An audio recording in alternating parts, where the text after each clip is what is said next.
Tolong melalui Pak Bambang Pacul, Pak, tolong Pak, undang-undang perampasan aset tolong didukung, Pak. Republik di sini ini gampang Pak Senayan nih. Lobbynya jangan di sini Pak. Ini Korea ini semua menurut bosnya masing-masing. Di sini boleh ngomong kalah Pak. Bambang Pacul ditelepon, Ibu Pacul berhenti, stop.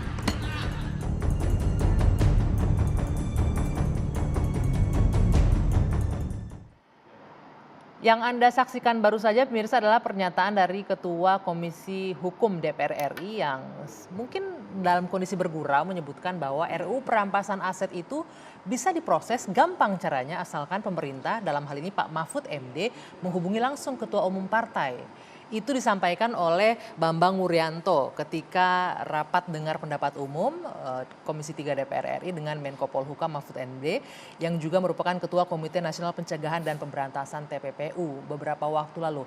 Ini kemudian pernyataan yang direspon banyak pihak dengan sedikit mengkritisi barangkali ya. Jadi DPR ini wakil siapa? Wakil rakyat atau wakil partai? Itu satu hal. Yang kemudian yang mencuat adalah rancangan undang-undang perampasan aset tindak pidana yang sudah lebih dari 10 tahun tapi jalan di tempat bahkan mandek yang akhirnya ditagih oleh Pak Mahfud dalam rapat tersebut. Kenapa ini bisa mandek? Apa penyebabnya? Kami akan bahas juga malam hari ini di Dua Sisi bersama saya Dwi Anggia.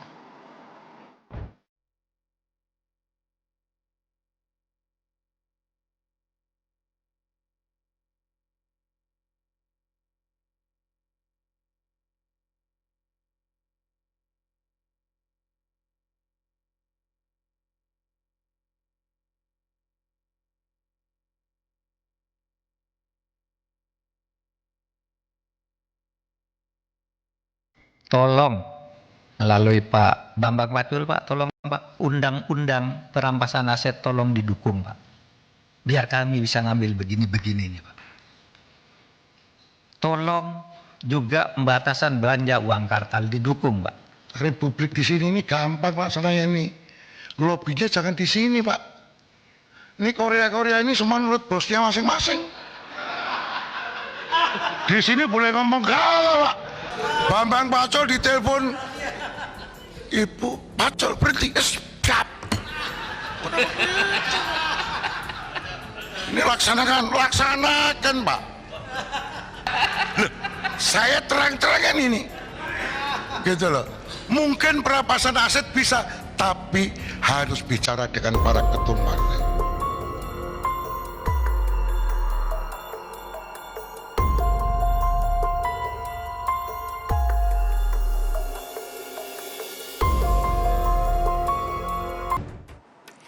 Jadi ada dua hal yang saya garis bawahi dari video yang kita saksikan tadi, mulai dari RUU perampasan asetnya yang kenapa nggak bisa jalan. Yang kedua pernyataan dari Bambang Wuryanto yang mengatakan bahwa gampang sebenarnya asalkan langsung hubungi ketua umum masing-masing partai yang ada di Komisi 3 itu. Nah malam hari ini sudah hadir sejumlah narasumber untuk membahasnya bersama saya. Ada Bung Margarito Kamis, pakar hukum tata negara. Selamat malam, boleh dipakai mic-nya Bung Margarito? Ya, selamat malam Bagi, selamat malam semuanya. Di ujung sana ada Mas Ray Rangkuti, pengamat politik. Selamat malam. Selamat malam. Di sebelah kiri saya ada Bung Teddy Gusnadi, Wakil Ketua Umum Partai Garuda. Selamat malam. Ya, dan juga bergabung secara virtual nanti bersama kita Bung Zainal Arifin Mukhtar, peneliti anti korupsi Pukat UGM.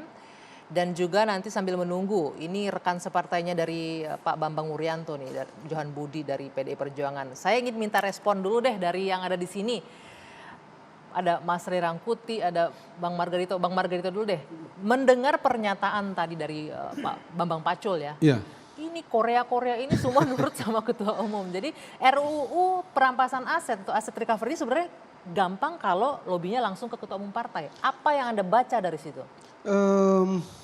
Suka atau tidak suka, apa yang dibilang oleh Pak Bambang itulah realitas yang sebenarnya dari tatanan pembentukan undang-undang kita, tatanan ketatanegaraan kita, atau tampilan praktis ketatanegaraan kita dalam hal pembentukan undang, itulah yang dinyatakan secara gamblang, secara ofisial oleh Pak Bambang. Kita tidak bisa tidak mengesampingkan kenyataan itu. Memang begitu itu. Kenyataannya bahwa memang kepentingan partai lah yang paling utama. Memang iya. Wah, kasihan rakyat kalau memang gitu ya. Iya. Memang iya kasihan rakyat? Memang iya. Oke. Jadi Memang apa iya. yang kita bisa lakukan dengan Nah, keterwakilan kita di Senayan seperti apa itu? ya? Apa soal seperti ini kalau saya keluar sedikit ya, pernah diteliti oleh salah satu mantan jurnalis hebat dari Chili namanya Sapa Vergara itu. Dia menemukan kenyataan bahwa dari Romawi kuno sampai dengan saat ini, baik demokrasi liberal maupun demokrasi liberal maupun otoriter itu hasilnya sama, dua-duanya berpihak kepada oligarki. Oke. Dari dulu. Jadi hampir tidak menemukan jalan keluar. Dia memang menawarkan satu jalan keluar, tapi dia sendiri ragu dengan jalan keluar itu. Akhirnya ya dia bilang, ya kira-kira persis seperti yang Pak Mahfud bilang terakhir itu. Oke, ya partai ini begini, partai politik kita ini ya begini ini, DPR kita begini ini, tapi ya sudah lebih baik ada daripada tidak ada sama sekali. Lebih baik DPR seperti itu Ya daripada, tidak ada sama sekali gitu. DPR. Memang itu.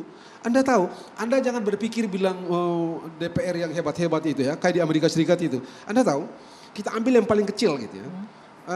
Undang-undang tentang Bank Sentral Amerika Serikat itu dibikin tahun 1913 gitu ya. Sebelumnya itu, Anda tahu nggak, undang-undang itu dirancang oleh para oligarki, dirancang di Jekyll Island ya, dan plotnya oleh siapa? Plotnya oleh anggota senat dari Republik namanya Nelson Aldrich. Karena itu undang-undang itu disebut dengan Nelson atau Aldrich Plan. Dan itu banyak sekali. Di kita tidak pernah ada. Di DPR kita ini tidak pernah ada. Kita tidak pernah menemukan undang-undang yang dirancang oleh Anggi misalnya begitu ya. Dan undang-undang itu lalu dipakai nama Anggi sebagai undang-undang. Di Amerika Serikat misalnya, itu kita menemukan misalnya Sherman Act. Itu menunjuk pada anggota DPR dari yang bernama Sherman. Yang memprakarsai undang-undang itu. Undang-undang anti monopoli yang kelak melahirkan apa yang disebut dengan Interstate Commercial Commission. Kemudian Aldrich Plan yang melahirkan undang-undang The Fed. Kemudian ada Clayton Act, undang-undang tarif perdagangan dan segala macam. Jadi memang begini ini. Saya senang sekali Bambang itu menyatakan apa adanya karena itulah kenyataannya. Kejujurannya ya. Kejujurannya itu. Mas Ray Rangkuti, Itu hebat sekali. ini artinya apa nih kalau secara politik kita melihat ini kejujurannya Pak Bambang Pacul dihargai oleh Bang Margarito. Artinya saya sih agak sedikit apa ya, sedih, ironis gitu ya. Jadi seburuk itukah kondisi perwakilan kita di DPR mengikuti kepentingan partai ketimbang rakyat? Satu hari kita di MPR ada seseorang pejabat besar. Saya tidak usah sebut namanya karena nanti tidak enak itu. Tapi itu official. Saya bilang bla bla bla, dia bilang Margarito enggak begitu. Ini Republik, udah deh lu cari aja jadi ketua umum partai, itu beres kok. Udah Jadi kita kuncinya lah di ketua umum partai. Iya. Jadi yang mengendalikan negeri ini ketua umum partai. Nah, itu pejabat loh. Dan ya oke, saya nggak mau ngomong nama pejabat itu. Anda tahu semua. Eksekutif saja sudah menyerah. Pejabat, ya oke Mas Ray Rangkuti. Sebenarnya kalau kita runtut lagi ya sejak tahun 99 pasca reformasi. Saya kira untuk anggota legislatif yang boleh disebut paling patuh pada ketua umum itu terjadi di era sekarang ini. Yaitu 2019-2024 gitu. Tahun 99 itu euforianya memang tinggi. Hampir setiap orang itu seperti merepresentasi dirinya sendiri. Bukan partai gitu ya.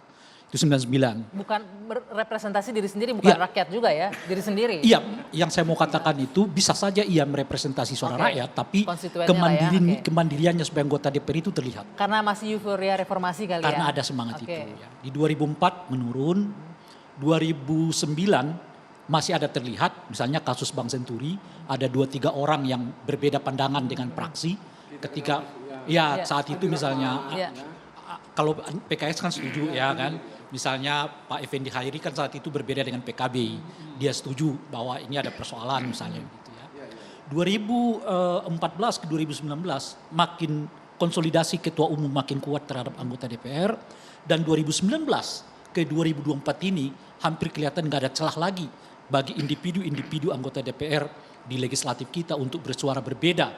Bukan hanya persoalan yang terkait dengan profesionalisme mereka sebagai anggota DPR, tapi secara umum keputusan partai politik entah itu di ranahnya di DPR maupun ranahnya di luar DPR itu hampir tidak ada kelihatan. Apa penyebabnya Mas Ray kalau Anda melihat sebagai pengamat politik? Kenapa menurun ini? Ya, lebih kuat konsolidasi ketua umumnya kenapa?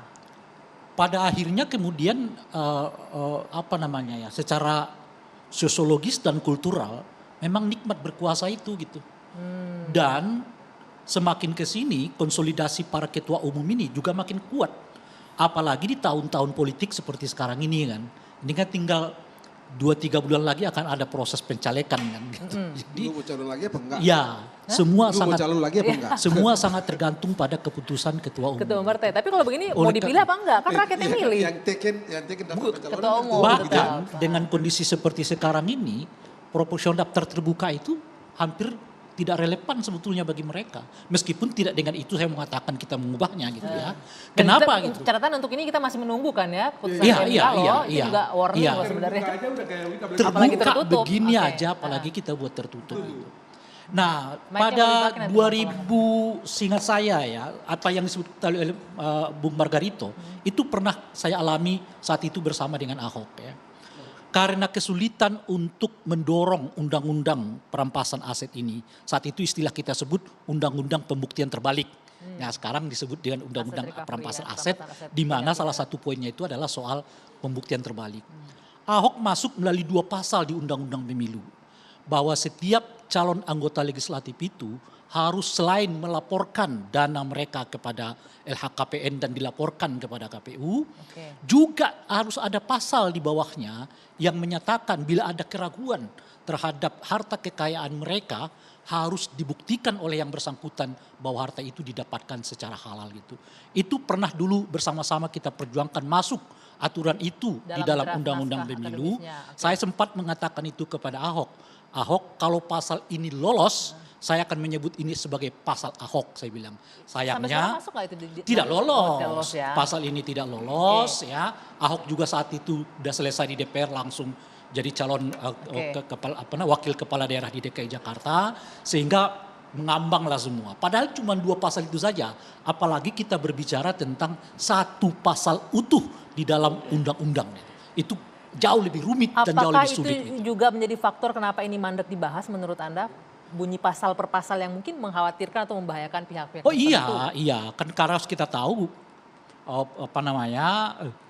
politisi ini dekat dengan praktek-praktek yang berhubungan dengan manipulasi uang. Oke, Kan. baik. Nah oleh karena itulah sangat bisa dipahami kalau kemudian ini sulit dan pernyataan Pak Bambang itu meskipun kita kritik substansinya seperti malam ini, tapi ia menggambarkan situasi yang sebenarnya terjadi di DPR. sebenarnya. Yang kita mau mengatakan sebab ujung dari aliran uang ini kemungkinan besar mengumpul di dalam partai politik. Oke, baik. Oleh karena itulah harus terlebih dahulu dekat sehingga kas partai politik Makanya nggak kosong butuh gitu loh persetujuan kira-kira. ketua partai Partai politik. itu jadi Baik, nanti penting kita juga gitu. akan ajak Bung Teddy berbicara dan juga Mas Uceng ya, Zainal Arifin Mukhtar yang sudah bergabung secara virtual dari Jogja. Usai jeda sesaat lagi di Dua Sisi.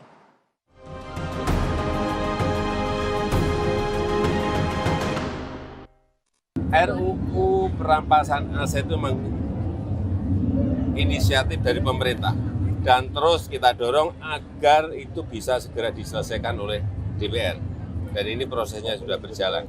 Kita harapkan dengan undang-undang perampasan aset itu ya akan memudahkan proses-proses utamanya dalam tindak pidana korupsi untuk menyelesaikan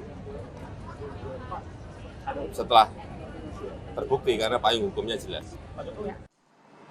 Ya, ini inisiatif pemerintah begitu kata Presiden. Sebelum kita bahas soal inisiatif pemerintah, saya minta ke Bung Teddy dulu. Bung Teddy, tadi kalau Mas Rey, Bung Margarito menyebutkan inilah potret jujur kondisi politik di negeri kita. Anda wakil Ketua Umum Partai Garuda nih yang akan berlaga juga nih di 2024. Setuju nggak dengan yang disampaikan tadi dua narasumber saya dan juga Pak Bambang Pacul bahwa kita ya wakil ketua partai. Ya jadi beberapa hari lalu kami memberikan statement ya di media. Statementnya itu adalah anggota DPR itu bukan wakil rakyat. Bukan wakil rakyat. Anggota DPR adalah wakil partai politik. Walaupun Lalu DPR kan pertanyaannya, Dewan Perwakilan Rakyat nih, tapi wakil partai politik menurut ya. Anda. Oke. Lalu pertanyaannya, lalu siapakah wakil rakyat? Wakil rakyat itu adalah partai politik. Tentu statement kami ini kan ya menimbulkan beberapa ini ya reaksi ya. Ya. Orang langsung berpikir, wah kok begini ya gitu. Nah tentu kami harus menjelaskan dong. Maka kami jelaskan bahwa kalian harus terima, saya sepakat dengan dua narasumber tadi gitu kan, bahwa kita ini di konstitusi kita, bahwa peserta ya pemilu legislatif untuk DPR itu adalah partai politik. Iya, betul. Ya, bukan perseorangan. Kalau perseorangan apa? DPD. Ya, jadi kita bicara kalau perseorangan itu DPD. Nah, bagaimana amanah rakyat yang diserahkan makanya, ke para jadi wakilnya gini, ini kalau hanya kami jelaskan lagi bahwa begini. Coba kita lihat sejarah. Saya nggak bicara orde lama ya. Kita bicara bahwa orang yang protes ini mungkin sudah menjadi pemilih di orde baru. Ya, di orde baru ketika itu ada nggak mereka memilih orang gitu? Ya, milih partainya. pasti kan memilih Oke, partainya. Oke. Ya, lalu ketika masa reformasi, apakah masih memilih partainya? Ya, pemilu 2004 kita masih memilih partai. Ya, ketika memilih wakil rakyat kita memilih partai. Dan sampai hari ini pun kita masih memilih partai, Mbak. 2009 itu kan ada putusan MK. Proporsional terbuka kita milih orangnya juga. Ya, Ada kan orang yang di situ di tidak hanya 2009 baru itu ada, untuk pemilu 2009 itu ada putusan MK yang menambahkan ya untuk dimasukkan ke dalam surat suara caleg-calegnya. Oke. Iya kan? Nah, jadi ini kami sampaikan gitu bahwa dari statement kami jelaskan bahwa ini loh, secara konstitusi ada, secara sejarah jelas, tambahan lagi saya bilang coba kalian lihat di DPR. Apakah ada yang namanya fraksi rakyat? Oke. Pasti namanya Wow. fraksi partai. Fraksi Ya. partai ini penonton harus mendengarkan dengan Iya kan? cermat ya. Fraksi partai. Fraksi partai. Kepentingan partai. Ya. Jadi gini, ini kita harus terima Oke. bahwa itu memang ada ya. Sebentar, sebelum dilanjutkan saya Oke. mengundang narasumber saya sudah datang ini satu lagi, Mas Johan Budi. Silakan Oke. bergabung Mas Johan, selamat datang. Waduh, silakan langsung duduk Mas Johan. Masya Allah. Oke, ini tadi kita bahas nih Mas Johan, ini langsung todong nggak apa-apa ya, baru duduk belum nafas langsung ditodong. Tadi di segmen awal kita sudah bahas mengenai ini RUU perampasan aset ini dibahas rame kemarin itu ketika Komisi 3 DPR dengan Menko Polhukam, Pak Mahfud MD. Sempat disinggung, ditagih nih sama Pak Mahfud, kenapa mandek aja nih jalan di tempat, sudah lebih dari 10 tahun ini RUU tapi nggak juga masuk. Nah kebetulan 2003 ini masuk prolegnas, tapi rekan separtai Anda, Pak Bambang Pacul bilang, gampang lobbynya jangan di sini, jangan sama Korea ini katanya, telepon aja ketua umum kita, pasti semua bisa. Jadi ini pertanyaan muncul tadi Mas diskusinya, ini wakil DPR ini wakil rakyat atau wakil partai ini? Silakan. Ya, terima kasih Anggi. Selamat malam para narasumber. Jadi gini, saya tentu tidak bisa menjawab apakah yang disampaikan oleh Mas Bambang Pacul itu dalam konteks gurauan ataukah serius atau itu yang terjadi. Yang saya alami sendiri, saya anggota fraksi PDI Perjuangan, saya pernah di dalam rapat Komisi 3, kalau Anggi tidak percaya boleh tanya ke anggota Komisi 3 yang lain. Saya pernah menyampaikan bahwa saya berbeda dengan fraksi yang saya ikuti. Artinya saya bisa berbeda dengan fraksi PDI Perjuangan. Berbeda dengan itu suara pernah partai saya, bisa? Loh iya ini Oke. true story ya. Ketika mengambil keputusan di Komisi 3, saya menyatakan bahwa saya berbeda dengan dengan fraksi PDI Perjuangan. Yang lain pada ini pasti di PAW atau apa gitu kan. Ini konteksnya ke pertanyaan Anda tadi. Yeah. Ternyata saya tidak diapa-apain tuh. Biasa aja. Artinya apa? Artinya saya sebagai anggota DPR tentu mewakili kepentingan masyarakat yang saya wakili. Nah, karena itu menurut saya waktu itu saya lupa ininya ya. Kasus putusan apa itu. Saya menyampaikan bahwa saya tidak sepakat yang menurut saya yang benar adalah yang ini gitu. Intinya Dan berbeda lah dengan suara partai pada saat itu tidak ya? apa-apa Oke, gitu. Itu di fraksi PDI Perjuangan. Saya nggak tahu di tempat yang lain. Oke. Apa yang mau saya katakan?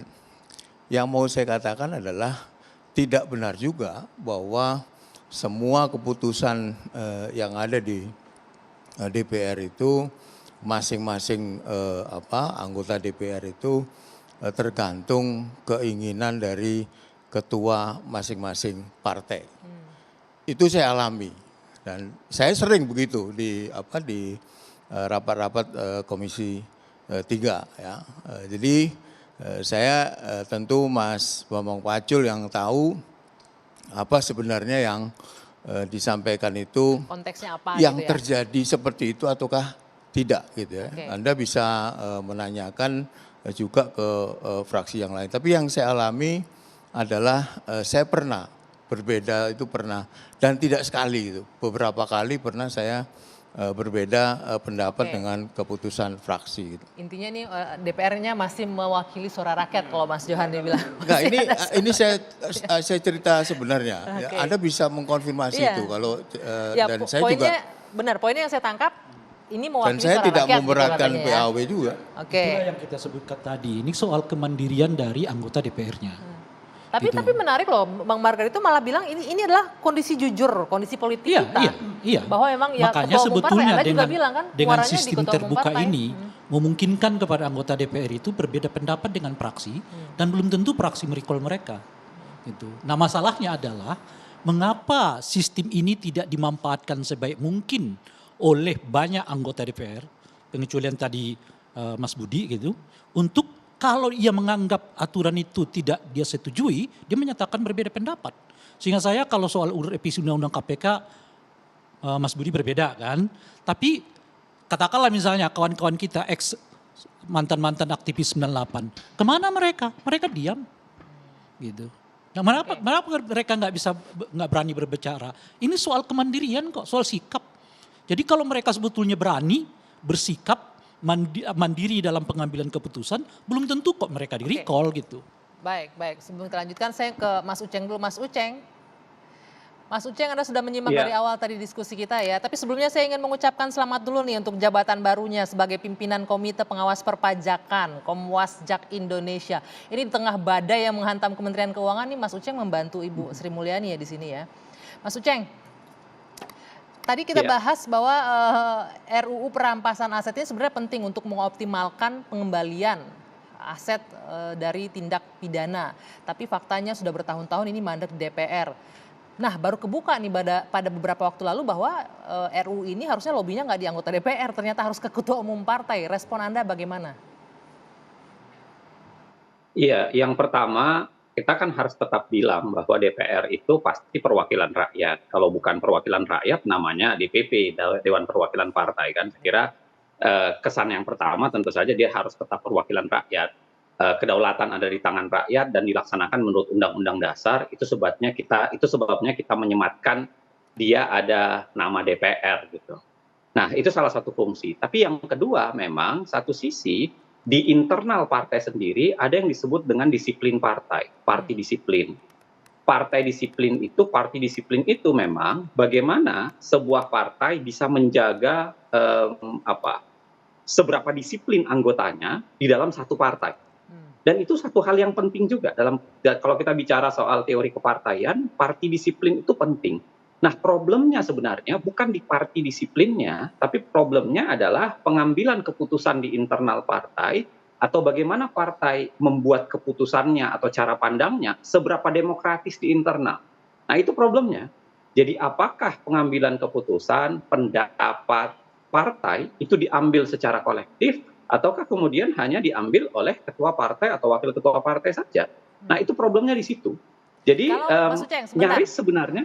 Mas Uceng, kalau kita lihat tadi Mas Johan Budi kan bilang ya mungkin saja Pak Bambang Pacul ini konteksnya bergurau begitu kan menyampaikan, tapi Bang Margarito dan Mas Ray Rangkuti bilang inilah potret nyata bahwa memang mereka yang mewakili kepentingan partai sesungguhnya. Sehingga salah satunya RUU perampasan aset juga nggak jalan-jalan akhirnya. Anda sebagai penggiat anti korupsi juga melihat ini bagaimana? Sebenarnya tidak ada yang murni keliru dari pernyataan itu, karena satu bersandar pada lebih idealitas, satu bersandar pada lebih realitas. Ya. Saya udah bilang tadi bahwa disiplin partai itu penting, nggak boleh. Tetap dalam sebuah partai itu harus ada kesamaan visi dan disuarakan dalam satu konteks. Jadi partai itu harus disiplin, harus dijaga. Walaupun pada saat yang sama persoalannya itu bukan terletak pada disiplin partainya, tapi seberapa luas pengambilan keputusan. Misalnya nih, ketika PDIP mau menyusun pandangan terakhir soal undang-undang perampasan aset misalnya, maka seberapa demokratis itu dibangun. Apakah semua orang dilibatkan ataukah hanya menunggu petunjuk dari ketua partai saja? Apakah ada partai yang lebih luas? Biasanya ada ini partai menarik yang lebih nih. luas. Tapi apakah ada partai yang lebih menunggu petunjuk ketua partai? Bisa juga begitu. Menarik, Mas Jadi, Uceng. Tahan dulu, nanti saya akan coba konfirmasi ke Mas Johan. Untuk RU perampasan aset, apakah menunggu dari pimpinan partai atau dari keseluruhan suara dari anggota partainya? Usai jeda nanti kita lanjutkan sesaat lagi.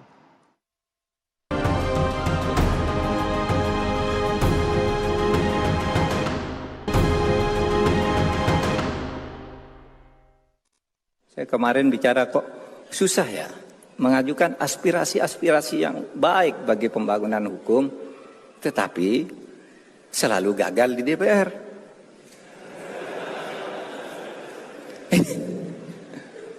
Lalu siapa ini yang salah? Ini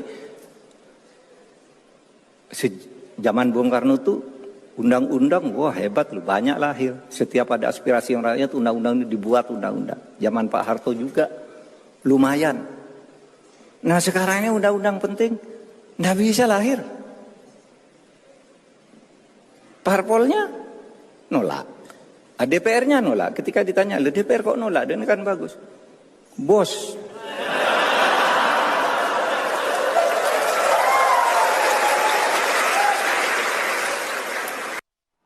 Ini masih berlanjut kayaknya curahan hati Pak Mahfud ke forum yang berbeda ya. Tapi poinnya tetap sama, gagal di DPR, gagal parpolnya nolak karena bos begitu katanya. Nah ini terkait tema kita malam hari ini kan soal RUU perampasan aset, Mas Johan. Tadi sudah disinggung oleh Mas Uceng. PDIP sendiri seperti apa arahnya untuk RUU perampasan aset ini? Mic-nya boleh digunakan, Mas? Sorry. Jadi gini, Undang-Undang Perampasan Aset sudah masuk di prolegnas DPR 2023. Yang kedua, kemarin apa yang disampaikan oleh Pak Mahfud, saya dengan lantang juga mendukung tidak hanya 100%, tapi 1000% saya mendukung itu. Saya berkeyakinan bahwa undang-undang itu akan semakin melengkapi kerja-kerja pemberantasan korupsi, apakah itu undang-undang tindak pidana korupsi ataupun TPPU ya, semakin memudahkan lah apa yang disebut dengan asset recovery itu. Tapi saya ingin cerita sejatinya seperti apa gitu ya. Sampai kemarin 2-3 hari yang lalu itu belum ada satupun naskah akademik. Belum ada satupun draft, bahkan pembicaraan secara serius antara pemerintah dengan DPR itu belum ada gitu. Sehingga saya juga bertanya-tanya bagaimana DPR kemudian mengesahkan yang kemudian juga dibilang menolak. Itu kalau bagaimana? Kalau yang dibahas nggak ada gitu ya. Saya mungkin kalau salah diluruskan Pak Margarito. Proses membuat undang-undang itu kan antara DPR dan Presiden. Bahkan kekuasaan quote-unquote Presiden itu sedikit lebih tinggi dengan bisa mengeluarkan perpu. Kalau itu dianggap mendesak, kalau itu memang benar-benar darurat, sebenarnya Presiden juga punya tangan ya, punya tangan yang bisa menggunakan inti poinnya kan isi undang-undang perampasan aset itu bisa masuk di dalam undang-undang yang berkaitan dengan pemberantasan korupsi. Kira-kira begitulah. Apakah DPR menahan? Saya ambil contoh, Pak Presiden Jokowi ini didukung oleh koalisi yang gemuk, 7 fraksi. Anda ingat Undang-Undang Cipta Kerja? Cepat sekali langsung inisiatif Presiden, pemerintah.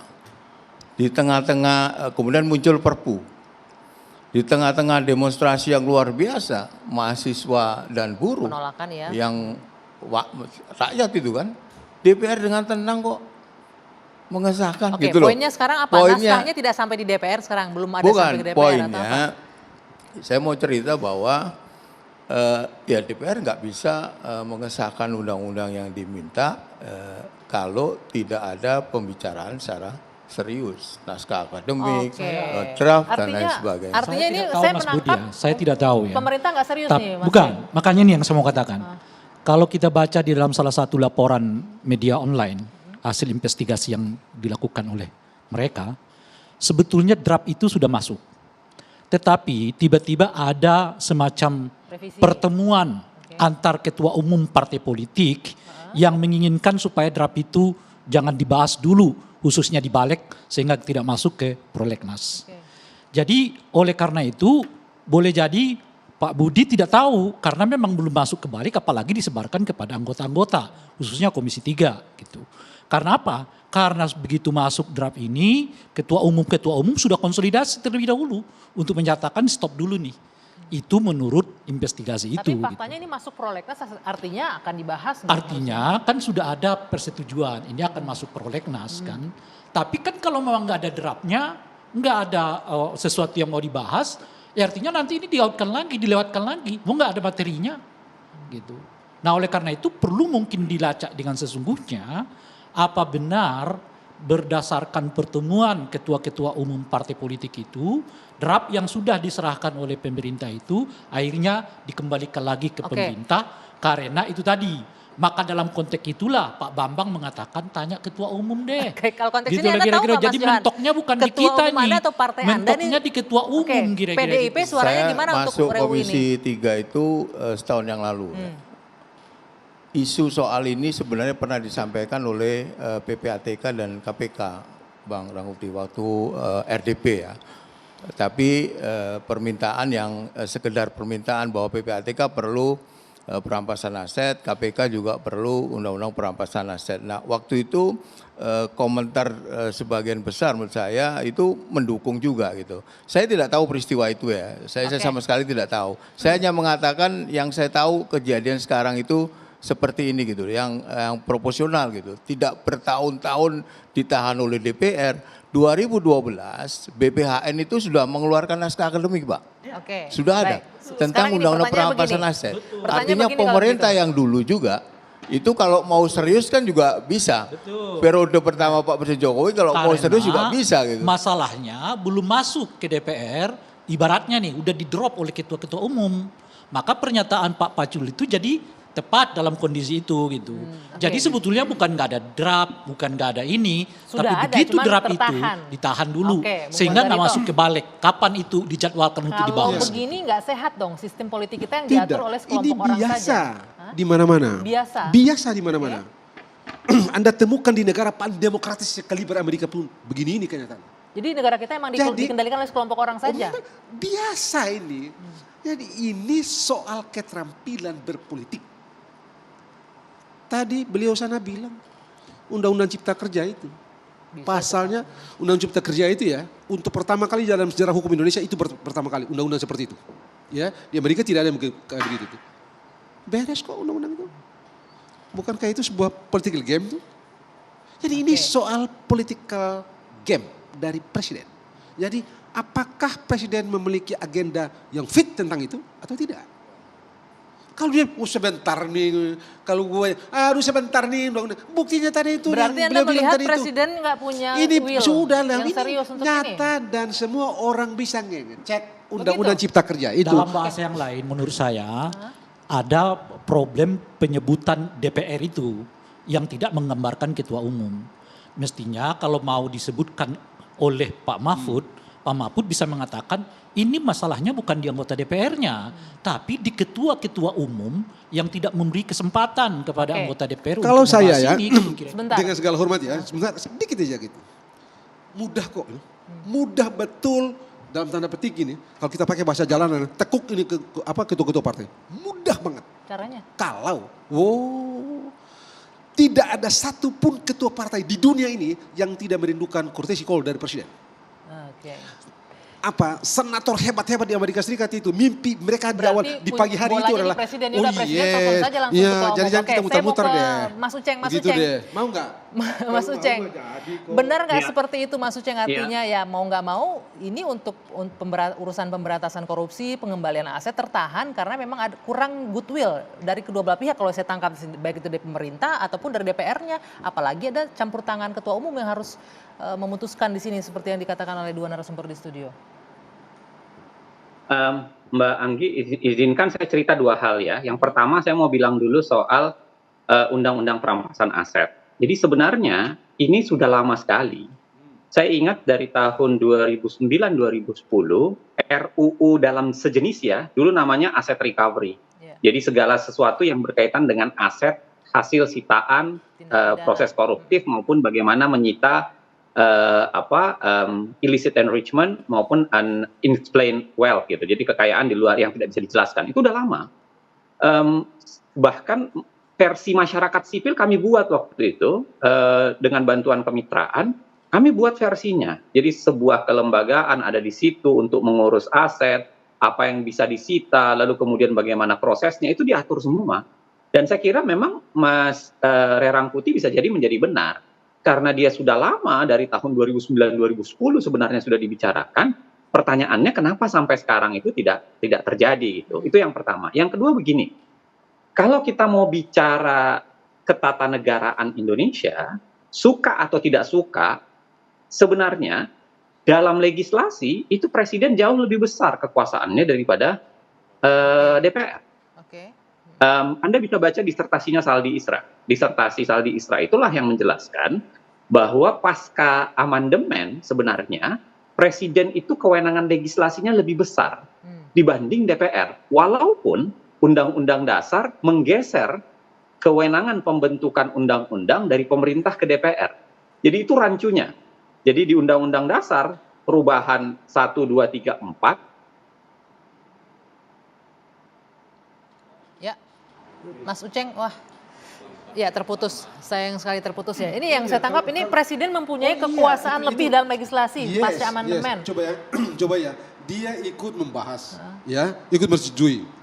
Tapi jangan lupa, dia punya tadi itu, punya veto, bukan veto, punya kewenangan menerbitkan perpu. Gitu loh. Oke, kita letakkan kewenangan membentuk undang-undang itu pada beliau sana gitu ya, DPR gitu ya. Tapi di Undang-Undang Dasar tanpa presiden tidak bisa dibahas.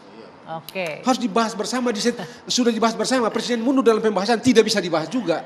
Jadi ini agak-agak, begitu jadi apa gitu? Kalau saya bilang agak ironis ya, ketika pejabat negara bilang korupsi harus segera diberantas, tapi instrumen hukumnya pun agak setengah-setengah hati dalam membangunnya. Enggak, ini ada soal lain gitu ya. Kalau saya gitu, kalau kita mau real gitu, ini soal keterampilan bermain politik. Keterampilan bermain politik.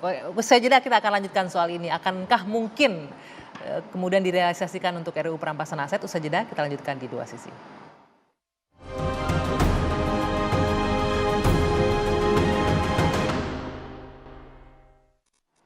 Saya lanjutkan untuk Mas Uceng, kesempatan menyampaikan poin kedua Mas Uceng terkait dengan RUU perampasan aset ini. Iya, saya lanjutkan sedikit ya. Jadi saya kira dalam konteks kewenangan presiden yang sangat besar dalam proses legislasi, apa yang dikatakan Pak Mahfud tidak sepenuhnya benar. Karena Pak Mahfud seakan-akan menggantungkan proses ini semua hanya ke DPR. Padahal sebenarnya, seperti yang saya sampaikan tadi, presiden itu punya kekuasaan yang sangat besar dalam proses legislasi, bahkan dikasih kartu pengaman.